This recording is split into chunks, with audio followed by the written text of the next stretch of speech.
Il pleuvait fort sur la grande route. Quand il pleut, c'est le premier réflexe.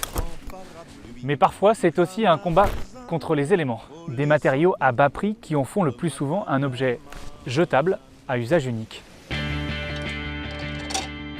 Pourtant, depuis plus de 100 ans, on fabrique en France des parapluies plus robustes qu'on appelle des parapluies de berger et qui sont conçus pour durer. Ça, c'est des lianes de jonc qu'on reçoit. Pourquoi du jonc? Parce que c'était la matière la plus souple, vous voyez. Aujourd'hui, ils ne sont plus que 6 en France à maîtriser un tel savoir-faire, dont 3 à la maison Pigagnol. Pas très droit mon truc. Ça c'est un vrai coup de main ça. Oui, oui, oui, c'est le plus dur de tout. Voilà, faut que j'en fasse 9 comme ça, Pour chaque parapluie. pour chaque parapluie. Et ça pour toutes ces parties-là, ça vous prend combien de temps pour en faire un seul? 45 minutes à peu près. Sans le tissu. Sans le tissu, c'est la première étape là. Donc là ce parapluie, pourquoi il a 9 baleines? C'était pour protéger les bergers.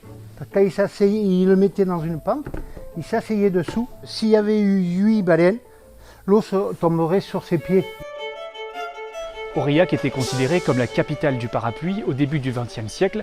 Plusieurs entreprises avaient pignon sur rue, dont celle-ci. Aujourd'hui, Mathieu est la 5e génération et il s'assure qu'il n'y ait pas de pépins. Les agriculteurs, les paysans n'avaient rien à faire l'hiver dans les champs, puisque les bêtes étaient à l'intérieur, et ils ont commencé à fabriquer un objet utilitaire, le parapluie de berger. L'hiver, ils en ont fabriqué un pour eux, ils en ont fabriqué 5, 10, 15, et ensuite c'est le rôle des colporteurs, c'était les négociants de l'époque, qui venaient à Aurillac acheter du parapluie, qui ensuite allaient le revendre. Ses parents ont vécu l'arrivée de la concurrence asiatique. Il a donc fallu s'adapter. Plutôt que de faire du jetable à bas coût, ils refont du parapluie un véritable accessoire de mode. Mon arrière-grand-père et mon arrière-arrière-grand-père, ils faisaient un noir, un rouge, un bleu, un vert. Quand ils étaient fun, ils mettaient un écossais, et c'était tout. Et aujourd'hui, on a une collection, c'est 80 à 100 modèles différents. Et on a 2 collections par an.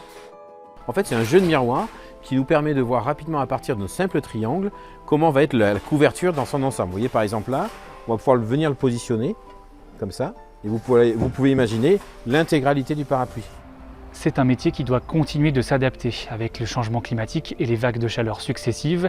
La maison dit développer des ombrelles anti-UV et surtout complètement opaques pour pouvoir se mettre à l'ombre et se protéger du soleil.